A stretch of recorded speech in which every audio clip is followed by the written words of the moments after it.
Good morning, my name is Natasha Soderberg. I'm Associate Head here at Bethel Montessori, and I'm really excited to be sharing with you one of my favorite books.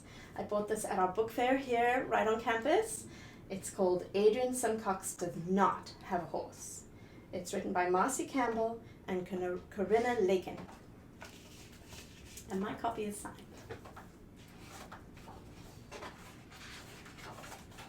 Adrian Simcox does not have a horse. Adrian Simcox sits all by himself, probably daydreaming again. And Adrian Simcox tells anyone who will listen that he has a horse.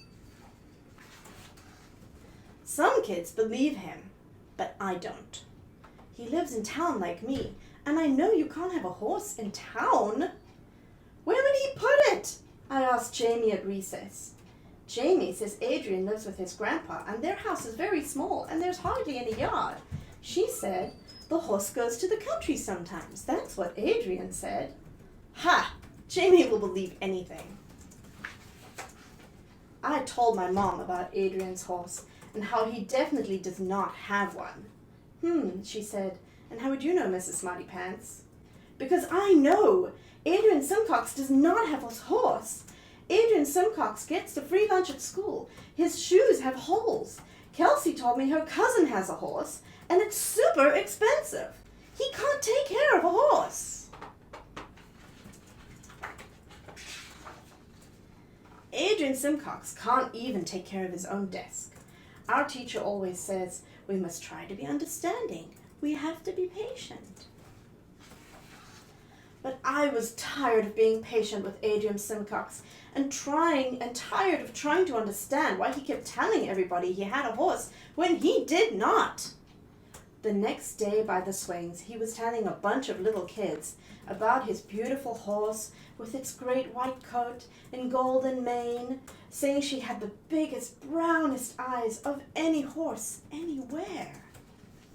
He's drawing the horse on the ground in the chalk. So I yelled from the monkey bars, he's lying! Adrian Simcox does not have a horse! Even though I was upside down, I could see that I made Adrian Simcox really sad.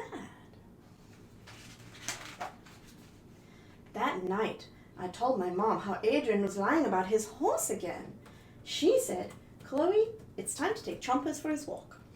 A little dog is a perfectly normal pet to have in town.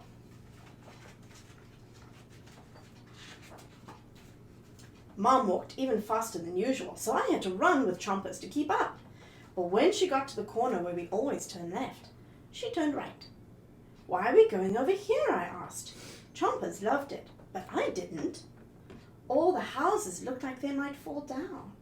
And even though it wasn't trash day, it looked like it was. But Mom kept walking. When someone says, evening, she said, evening, right back. And then I saw him, Adrian Simcox, at a little house down the street. I stopped walking. Chompers kept pulling. That's Adrian Simcox, I said. Yes, I know. I met his grandpa at the back-to-school picnic.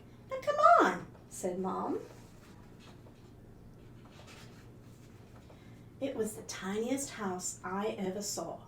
It was like half our house. Mom started talking to Adrian's grandpa, and Adrian said, I like your dog. Chompers pulled the leash from my hand and went over and licked Adrian Simcox right on the face. I could see the backyard. It was no place for a horse, that's for sure.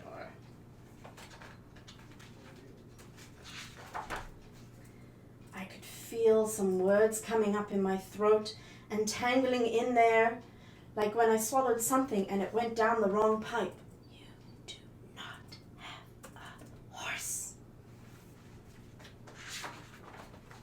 But I didn't say it, because of how Adrian was looking and how it reminded me of when I told those little kids he was lying.